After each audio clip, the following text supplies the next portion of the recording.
tahu nama aku siapa? Nama aku Nuraini and hi! How are you feeling today, guys? First of all, I wanna say sorry because I didn't upload new video last week because I have a lot of plan, maafin. And today we want to talk about kenapa kita bisa malas. Mungkin ini bakal terdengar klise banget, biasa aja, nggak excited gitu, karena udah banyak orang yang bikin kenapa sih kita bisa males, terus gimana sih cara mengatasi rasa males itu. Nah, di video kali ini berbeda karena kenapa? Karena video kali ini adalah full story tentang rasa malas aku, dan aku bakal kasih tahu kalian kalau sebenarnya rasa malas itu nggak cuman datang karena nggak punya motivasi. Kalau begitu, apakah orang yang malas itu orang yang gak punya motivasi, orang yang selalu tergantung sama HP, atau terdistraksi sama HP, atau orang yang gak punya tujuan hidup yang pasti?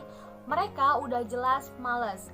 Tapi orang-orang yang udah rajin belajar, yang udah tahu tujuan hidupnya, yang udah punya mimpi yang jelas, pasti mereka juga bakal ngerasain rasa males itu sendiri. Jadi, yang udah punya motivasi dan punya mimpi belum tentu gak bisa ngerasain males. Ini cerita berdasarkan pengalaman aku. Ada 2 alasan kenapa kita bisa males, padahal kita udah punya motivasi, udah punya mimpi, udah punya tujuan yang jelas. So, if you kepo, jika kamu penasaran,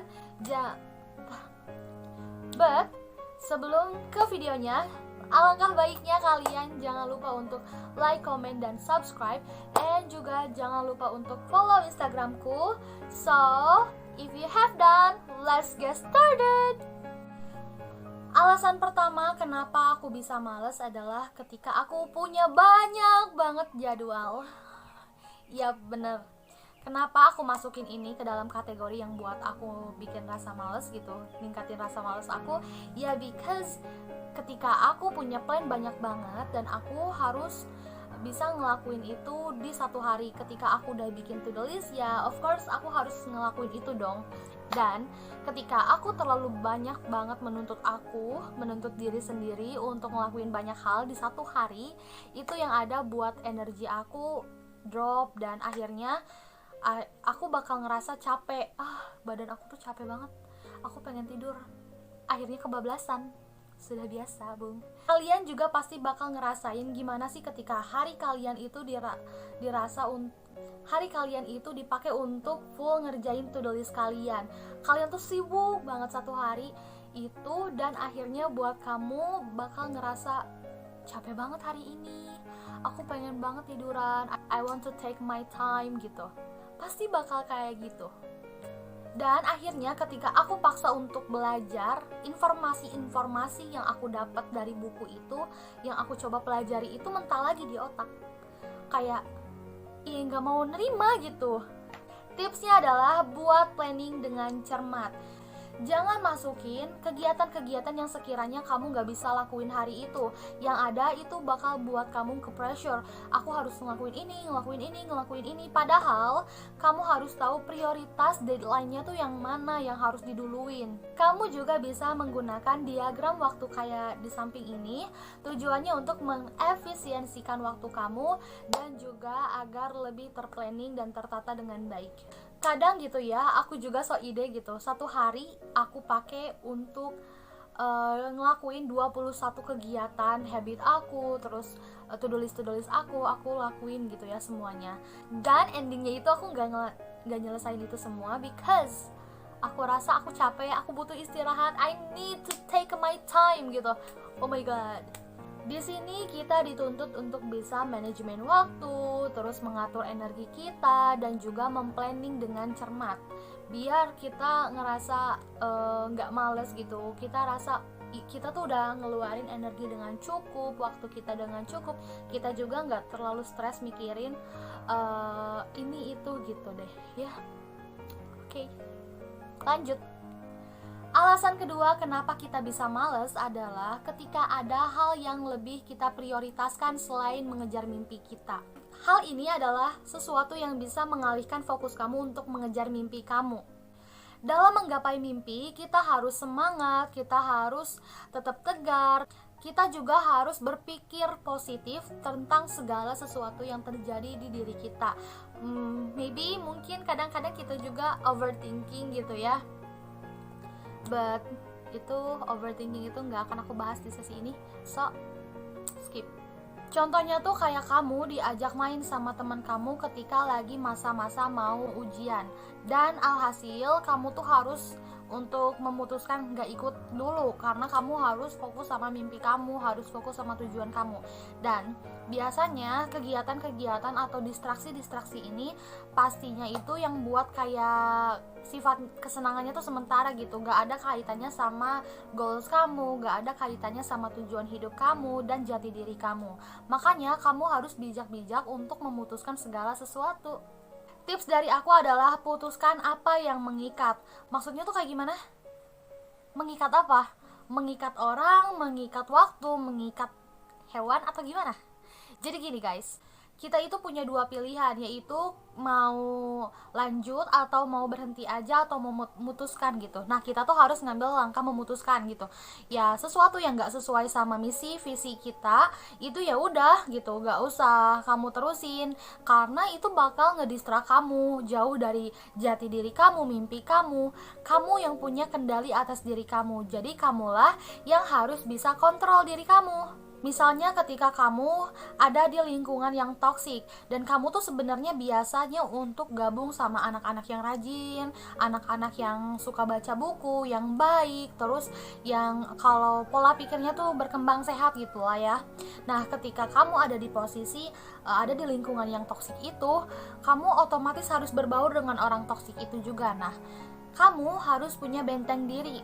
Kamu udah putusin dalam diri kalau kamu tuh cuman pengen kenal dia doang, gak mau sampai punya hubungan lebih gitu, entah itu sahabat, entah itu pacar, atau yang lainnya. Untuk cerita ini, alhamdulillahnya aku berada di lingkungan yang sehat, yang mendukung aku untuk maju dan punya pola pikir berkembang. Kadang juga aku berada di tempat-tempat yang toksik, dan ketika aku berada di tempat yang toksik itu dan aku tahu siapa diri aku dan aku mau menunjukkan kepribadian aku tuh kayak gimana sih di hadapan orang, sehingga mereka tuh tahu oh ternyata aku tuh orangnya kayak gini. Jadi orang-orang yang tepatlah yang bakal datang ke aku, bukan aku lagi yang ngejar-ngejar untuk minta pertemanan sama mereka. Kenapa? Ketika kita terima diri apa adanya dan menunjukkan ke dunia kalau ini loh kita tuh, dan akhirnya kamu nggak perlu capek-capek untuk mencari siapa sih yang cocok sama kita, tapi yang pasti mereka lah yang bakal datang ke kita dengan tahu oh ternyata nih anak tuh kayak gini loh, nih anak tuh cocok sama kita loh, kayak gitu. But aku ngomong kayak gini bukan berarti membatasi pertemanan kalian ya. Kita juga harus tetap seleksi untuk mencari pertemanan dan untuk menjalani persahabatan dengan orang-orang terdekat. Atau gak cerita baru-baru ini yang aku dapat beberapa minggu yang lalu.